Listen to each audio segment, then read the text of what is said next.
Et madame, messieurs, bonjour, bienvenue bien sûr à votre numéro de la parole est à vous de ce mardi, réunis à Accra dimanche dernier suite au nouveau coup de force des militaires maliens. Les pays membres de la CEDEAO ont décidé de suspendre le Mali.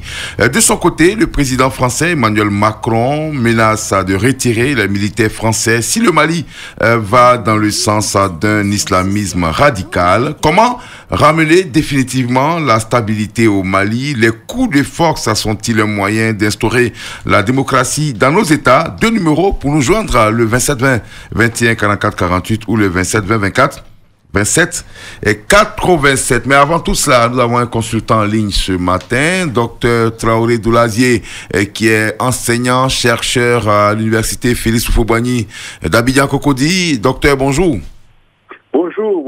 Bonjour, monsieur Barreto. Alors, on est très heureux de vous avoir. Hein. Vous êtes spécialisé sur les questions portant notamment sur les crises à répétition au Mali. On vous retrouve tout à l'heure en fin d'émission pour débriefer avec vous et puis nous donner pas mal d'informations sur la question. Pour l'heure, nous prenons certainement les avis de nos Ivoiriens et on vous retrouve en instant. À tout à l'heure. Donc, en attendant sur notre page Facebook, c'est Roger Nyanzou de Bafia qui nous laisse bien sûr son commentaire. Les sanctions prises contre le Mali font partie de la formule consacrée en pareille situation. Que le président français reconnaisse la responsabilité de son pays et de la présence djihadiste au Mali et dans l'autre sous-région. On retrouve au standard maintenant monsieur Abdoulaye Fofana qui nous appelle de Logoualé. Bonjour. Bonjour, M. Adama Bagayoko. On vous écoute. Voilà, moi je voudrais d'abord féliciter la CEDEAO pour cette décision de suspendre le Mali et toutes ces instances, parce que personnellement je ne crois pas au coup de force. Je ne crois pas qu'on puisse installer la démocratie dans un pays, en tout cas en général, par les coups de force. Et je voudrais rappeler à ceux qui soutiennent Assimi Goïta et qui sont contre la France dans la région là-bas, qu'il y a eu l'opération Serval en janvier 2013 et qui a sauvé le Mali et pratiquement toute la région. Vous vous souvenez très bien que le Mali, tout le territoire malien, jusqu'à Kona, les gens n'étaient plus loin de Bamako. C'est grâce à François Hollande et la communauté internationale que la France et comment on appelle ça, que le Mali a été sauvé. Donc aujourd'hui, moi je demande à la France de ne pas appliquer, de ne pas faire ce qu'ils sont en train de dire là, de tirer face à l'islamisme radical. Parce que c'est toute la sous-région qui va sombrer dans le désordre si le Mali tombe aux mains de ces gens-là. D'accord. Merci beaucoup à vous, monsieur Abdoulaye Fofana, pour votre intervention. On part à Cong 1, c'est ici dans le sud de la Côte d'Ivoire, en pays Atié. Et nous sommes avec monsieur Ben Amonkou. Bonjour. Bonjour, mon général Adama Bakayoko. On vous écoute. Alors, moi, je dis que les coups de force ne peuvent pas faire avancer la démocratie dans un pays, mais le plus souvent, ce sont les chefs d'État en exercice qui font que les gens font ces coups d'État. Je m'explique. Lorsqu'un chef d'État est au pouvoir, il doit savoir qu'il n'est pas le seul intellectuel dans le pays, et le fait de se maintenir au pouvoir, c'est ce qui amène les coups de force. Monsieur Ben Amonkou, prenons le cas du Mali. Oui. Il était à son deuxième mandat, qu'il n'avait même pas achevé. Est-ce que, si on tient ça, vous pensez que vous êtes vraiment dans la bonne direction? Non. Ça, c'est mon point de vue. Ce n'est pas parce qu'il est dans son deuxième, mais d'une manière générale, les pays... Mais là, on parle du Mali, hein. On dit les coups de force au Mali, est-ce que ça apporte la démocratie? Monsieur Ibrahim Boubacar Keïta, il y a eu d'abord un coup de force, il y a eu des militaires, on a organisé les élections, il a remporté les élections, il a fait un mandat, il a gagné le deuxième mandat, il était en plein mandat quand il y a eu le coup de force. Donc, est-ce que là, on peut dire qu'il se maintient au pouvoir? Mais ça dépend de la manière dont les gens dirigent, comme je l'ai dit. Donc, il faudrait que nos chefs d'État sachent que leur mandat, et au cours de leur mandat, dans la réussite de leur mandat, ils doivent bien se comporter. Mais lorsqu'il y a ces mouvements par-ci, par-là, moi je dis que ce n'est pas bien, mais d'une manière générale, les chefs d'État au pouvoir sont le plus souvent à la base de ces coups. Bon, c'est votre avis. On le respecte. Merci beaucoup, monsieur Benamankou. Monsieur Douagui Batois Émile de Danané, bonjour. Bonjour, monsieur Bakayoko. On vous écoute. Vraiment, monsieur Bakayoko, vous savez l'Afrique en retard, hein? Nous sommes en retard.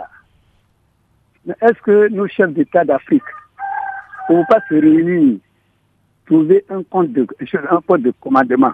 C'est-à-dire si c'est deux mandats ou 3 mandats, ils signent entre eux. Et puis, celui qui finit, il s'assoit, l'autre vient. Vraiment dans l'harmonie, dans la paix. Comme ça, monsieur chef de Bagayoko, la paix reviendra en Afrique. Sinon, coup d'État là, ça n'arrange pas le pays. D'accord. Moi, je demande à tous les chefs d'État d'Afrique de se réunir et trouver un compromis dans le commandement pour que la paix revienne en Afrique. Sinon, nous sommes en retard. D'accord. Nous sommes vraiment en retard, M. Bagayoko. Je prie à nos chefs d'État d'Afrique de se réunir, trouver un compte de commandement. Mais maintenant, si on s'en tient au Mali, comment ramener la stabilité dans ce pays? C'est le sujet. Au Mali, 2 coups d'État à moins de 2, 3 mois, 4 mois. Est-ce que c'est normal? Est-ce que ce pays-là peut être stable? Non. M. Bakayoko, vraiment, mon point de vue ce matin, c'est ça. D'accord. Je prie aux chefs d'État d'Afrique de se réunir et trouver un compromis dans le commandement. D'accord. Je vous remercie. Merci, bonne journée à vous, monsieur Douagui Batois Émile de Danané. On part à Daloa, retrouver monsieur Kone Amidou. Bonjour. Bonjour, mon frère. On vous écoute sur la stabilité au Mali. Merci beaucoup. L'Afrique, la démocratie, il faut aller progressivement. On ne peut pas laisser le Mali dans cette difficulté-là, quelle que soit la chaleur, quelle que soit la difficulté du Mali. C'est-à-dire, je vais dire quoi simplement? Les crises, là, on ne peut pas laisser parce qu'il y a une crise et puis dire qu'il faut continuer à les aider. C'est pourquoi il faut féliciter la CEDEAO qui vient de dire il faut un premier ministre civil. Tout ça, c'est pour... Au fait, quand c'est difficile, il faut négocier. Parce qu'aujourd'hui, là, si nous laissons le Mali ainsi, toute l'Afrique, pour ne pas dire tout le monde même va prendre un coup. Parce que ceux qui ont les armes, qui n'utilisent pas la loi, vont pénétrer par le Mali, vont prendre le Mali, et tous les autres pays vont tomber là-dedans. Donc il faut aider, quelle que soit la position de ces militaires, il faut les aider, il faut les épauler, il faut les écouter, il faut négocier avec eux pour qu'on ait les élections prochainement et qu'un civil prenne le pays, n'est pas laisser le Mali comme ça, il faut l'aider. En tout cas, ce que la CEDEAO a commencé déjà, félicitations. Il ne faudrait pas que la France quitte le Mali, pardonnez. La France, si vous m'entendez, ne quittez pas le Mali. Aidez-nous à réussir notre mission jusqu'aux élections. Et après, si vous pouvez partir, vous partez. Vous voyez ce qui est difficile dans ces États-là. Ce sont des États vastes, des territoires où il n'y a personne. Donc, vous voyez que si les États-Unis sont vastes, mais ils ont des militaires. Mais regardez le Mali. Le Mali est tellement vaste qu'on n'a pas de personnes pour... S'il y avait des militaires un peu partout, les activités dans ces zones-là, est-ce que les gens pourraient pénétrer ainsi? Donc, aidons le Mali à réussir la mission pour que nous aussi, on soit en paix. Alors, monsieur Kone Amidou, vous êtes enseignant en histoire géo. Je veux vous poser cette question. Au Mali, on a depuis 2013 une certaine crise qui frappe le nord du pays avec par la rébellion d'abord à Zawad. Après, il y a eu des groupes islamistes qui se sont formés dans cette partie-là. Alors, au moment où les militaires ont échoué à repousser ces forces-là, on a dû faire appel à la France. Mais pendant ce temps, la capitale, on s'intéresse au pouvoir. Est-ce qu'il y a quelque chose? Est-ce qu'il y a pas? C'est pas en contradiction en fait. On a du mal à pouvoir avoir le contrôle sur l'ensemble du territoire. Pourtant, à la capitale, ça fait 3 fois en moins de 10 ans qu'il y a eu ces coups de force. Comment est-ce que vous jugez cela? J'explique cela par la complicité de la population elle-même. Est-ce que nous-mêmes, citoyens, nous voulons la paix? Parce que les gens ne peuvent pas entrer comme ça et puis s'installer. C'est pas possible. Il y a une complicité interne. Et donc, pour que cette complicité interne puisse finir, il faut faire une assemblée, je sais pas, il faut réunir tout le monde pour dire que le Mali, on a toujours chanté ça, mais il y a des gens qui sont toujours à la poursuite de l'argent et il y a des gens qui sont là pour s'enrichir dans ce phénomène-là. Et puis, c'est pas seulement les Maliens, il y a aussi l'international. Parce que comment ces gens-là trouvent les armes? Où ils trouvent ces armes-là? Donc, c'est d'abord la population civile qui doit dire non, on ne doit pas toucher à notre pays. Et si cela est fait, quand tout de suite là, un étranger entre, quelqu'un entre qui n'est pas de notre communauté, qui vient, on va toujours détecter. Je sens qu'il y a la complicité même au niveau de la population. D'accord. Ok, merci beaucoup, monsieur Hamidou Koné de Daloa. On vous a bien compris. Bonne journée à vous et puis à la prochaine. Monsieur Nguessan Kouadio Fulbert, bonjour. Bonjour, monsieur Adman Koulibaly. Bakayoko, ne me les baptisez pas, merci. Alors, vous êtes à Sonlé, c'est à côté de Logwalé. Oui. D'accord, on vous écoute. Bon, j'aimerais dire qu'ils ont pris la bonne décision. Parce que, bon... Oh là, il est parti, monsieur Nguessan. Il est parti, on n'a vraiment pas bien compris ce qu'il voulait dire. La seule chose qu'on a entendue, la CEDEAO a pris la bonne décision. Sur notre page Facebook, monsieur Fabrice Yao nous dit que ce qui se passe actuellement au Mali est regrettable pour toute l'Afrique et particulièrement pour la zone ouest. Quant à la décision prise par la CEDEAO, je crois qu'elle est sage car couper carrément avec le Mali n'arrangerait pas les choses. Cependant, le suspendre, bien sûr, et régler la crise par le dialogue va faire bouger les choses. La France aussi a un grand rôle à jouer vu qu'elle est un partenaire historique de l'Afrique. Et puis, Madame Alice Delaclé, être indulgent à l'endroit des militaires putschistes qui font des coups d'État parce qu'ils détiennent des armes, c'est encourager d'autres militaires à faire la même chose. Je pense que la CEDEAO et la communauté internationale doivent se mobiliser contre ce type de prise de pouvoir par la force. On retrouve au standard maintenant Monsieur Yatana depuis Kouibli. Bonjour. Monsieur Yatana, bonjour. Bonjour. On a Yatana, je ne sais plus qui, Clémence Cole, Diallo d'abord ou Yatana? Yatana, c'est ça? Monsieur Diallo, c'est nous, bonjour alors, allez-y. Oui, bonjour Adama Barayogo. D'accord, on vous écoute. En tout cas, Assimi Koïta, il joue avec le feu. Et la CEDEAO a été très très faible à Accra. Il n'a même pas parlé de Badao ni Mokhtar Wan. Comment un vice-président pour un simple remaniement s'élève pour arrêter le président et son premier ministre. Et Emmanuel Macron, sur l'autre côté, il ferme l'œil au Tchad. Qu'est-ce qu'il peut dire au Mali? Non, ce militaire-là, la CEDEAO devait lui dire non, monsieur, vous ne bougez pas d'Accra ici. On ne peut pas quand même menacer la démocratie. Un président qui a prêté serment devant la Cour suprême de Mali et devant le président de Guinée-Bissau. Alors, on se lève un matin pour un remaniement parce qu'il y a 2 personnes qui ne sont pas conduites et c'est un coup d'État. Non, la CEDEAO était très, très, très faible, une fois de plus à Accra. Vous trouvez que la décision n'est pas trop importante, la CEDEAO est trop légère, c'est ce que vous pensez? Oui, il n'est même pas sanctionné chez monsieur politique. Monsieur, non, ce que vous avez fait, non. On dit, bon, écoutez, vous êtes suspendu, donc de nommer un nouveau Premier ministre. Et les gens sont contents. Et quand ils vont nommer un nouveau Premier ministre, à la veille des élections, un va se lever aussi pour déposer celui-là. Et le Mali va rester comme ça. Le président français, lui, n'a qu'à se dire qu'au Tchad, là, la France n'a pas dit la vérité. Donc la France ne peut pas parler de Mali aussi. D'accord. Adama. Ok. Monsieur Diallo Seydou, on vous centrerait remonter, bien sûr, sur cette décision de la CEDEAO. Monsieur Ilboudo Mamoudou, bonjour. Bonjour, monsieur Barako. Vous êtes à Bédiala, à 70 km de Daloa. C'est ça. On vous écoute. Voilà, bon, c'est dit que ce que la CEDEAO vient de faire, c'est une bonne chose. Appelons l'autre là, on va l'appeler Samy, parce que c'est un bandit. Voilà, on l'appelle Samy. Voilà. Parce que ce qu'il vient de faire, vraiment, c'est pas normal. C'est pas bien de faire. On va, la France dit qu'il va retirer ses trucs, ses militaires. Est-ce que si la France retire ses militaires, est-ce que ce Samy-là, il va faire une seconde au pouvoir? Il ne pourra pas. Donc, ce que nous voyons, c'est que, comment on appelle, Dieu met la main sur le Mali. Voilà, et puis, ensemble, tous les pays africains prient ensemble pour le Mali, pour qu'il y ait la paix. D'accord. Voilà, c'est mon point de vue. Merci, M. Boudou Mamoudou. On retrouve notre consultant, Dr Traoré Doulazier. Vous êtes enseignant-chercheur, bien sûr, à l'université Félix Houphouët-Boigny d'Abidjan-Cocody. Vous avez écouté les avis des Ivoiriens sur Facebook comme au Standard. Déjà, quels commentaires peut-on tirer?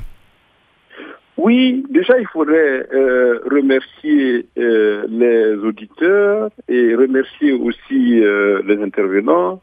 Ce qui montre que le Mali, le grand Mali, qu'on a communément tendance à dire, 1 204 000 km², une population de 16 à 10 millions d'habitants, avec une forte communauté en Côte d'Ivoire, un pays frontalier à la Côte d'Ivoire, nous avons un destin commun. Il s'agit du Mali, un pays, en fait, on a tendance à dire que quand la case du voisin brûle, apprêtez votre seau d'eau pour y sauver aussi le voisin, parce que il peut avoir facilement, et surtout il s'agit d'un problème de difficulté. Ce qu'il faut comprendre, que nous sommes de jeunes pays, et dans la dévolution, notre croissance, c'est pas fait d'un long fleuve tranquille. C'est qu'il faut comprendre. Nous, les Ivoiriens, nous avons une autre période aussi difficile. Mais pour le cas que vit le Mali en ce moment, ça nous interpelle tous. Et l'avis des auditeurs est très averti. Il faudrait les remercier pour cela. Il s'agit tout simplement d'une suspension qui est relative à un protocole d'accord signé par les pays en 2001. C'est-à-dire qu'en 2001, la CEDEAO a décidé qu'elle condamnait désormais l'accession au pouvoir par un coup d'État dans tous ces pays. C'est ce qu'il faut souligner. Et c'est cette condamnation qui est relative à la décision que la CEDEAO a prise tout dernièrement à Accra. Donc, elle est dans son rôle. Deuxièmement, il n'est pas facile, il s'agit d'un peuple. Il n'est pas facile de juger un peuple. Et surtout quand le peuple, c'est un jeune peuple, comme nos États. Donc, la situation est bien difficile. Ce qu'il faut souhaiter, on ne peut pas, et c'est pas blanc bonnet ou bonnet blanc qu'il faut dire, mais plutôt comment trouver une solution, comment aider nos frères maliens à sortir vraiment de cette situation difficile. Bon, c'est une suspension en termes d'avertissement, mais en termes vraiment d'encouragement à retrouver le relance démocratique. À partir du moment où le coup d'État étant condamné comme moyen d'accession au pouvoir, il s'agit aux Maliens de décider désormais comment il faut arriver au pouvoir. On a vu que le coup d'État n'arrange rien. Le coup d'État, il y a eu un premier coup d'État, désormais on parle de rectification, et tout le monde sait qu'avec le corps habillé, chaque fois qu'il y a première rectification, il y aura deuxième rectification, troisième rectification. Raison pour laquelle on a dit que la démocratie, seule la démocratie peut garantir une gestion sereine, pérenne dans nos États. Et les pays développés nous ont donné l'exemple. Donc, il faudrait encore en appeler à la bonne raison de nos frères maliens, à la bonne raison de la communauté internationale, pour que tout le monde associe ses intelligences pour amener nos frères maliens à désormais renouer avec la démocratie dans 7 mois, c'est-à-dire à partir du 27 février 2002. D'accord. 2022, hein? 2022. D'accord. Voilà, 27 février 2022. D'accord. Et c'est une suspension qui, avec des injonctions. Comme quoi, écoutez, nous, à défaut de dire, nous prenons acte de la présidence de Mokhtar Ouane, enfin, la présidence de Assimi Goïta, mais là, c'est trop frais. Il faut nous donner des signes d'encouragement, c'est-à-dire la mise en place d'abord, en fait, le choix d'un premier ministre, et puis un gouvernement, et puis les discussions continuent. La CEDEAO va continuer d'accompagner le Mali, la communauté internationale, tout le monde va accompagner le Mali pour que en 2022, il y ait des élections démocratiques pour que le Mali renoue avec la démocratie. D'accord. Merci beaucoup, docteur Traoré Doulazier. Je pense que dimanche, on aura l'occasion d'en parler plus largement sur nos antennes. On a été très heureux de vous avoir ce matin. On s'est dit donc à dimanche. Pour vous, Adama Bakayogo. Merci pour tout ce que vous faites. Merci. Merci beaucoup, docteur. Voilà, ainsi donc s'achève ce numéro de La Parole est à vous. Il y a un tout dernier commentaire qui vient de nous parvenir. Il s'agit bien sûr du commentaire de monsieur Zadi, qui est à couper. C'est regrettable pour le Mali et pour l'Afrique de l'Ouest. Si les militaires maliens sont aussi forts pour faire des coups d'État, qu'ils se débarrassent donc des djihadistes qui sont dans le nord de leur pays. Signé donc Zadi depuis à couper. Demain matin, Abou Sila sera en votre compagnie pour un sujet qui sera dévoilé aujourd'hui même sur la page Facebook de Radio Côte d'Ivoire. Radio Côte d'Ivoire, Abidjan 88.fm.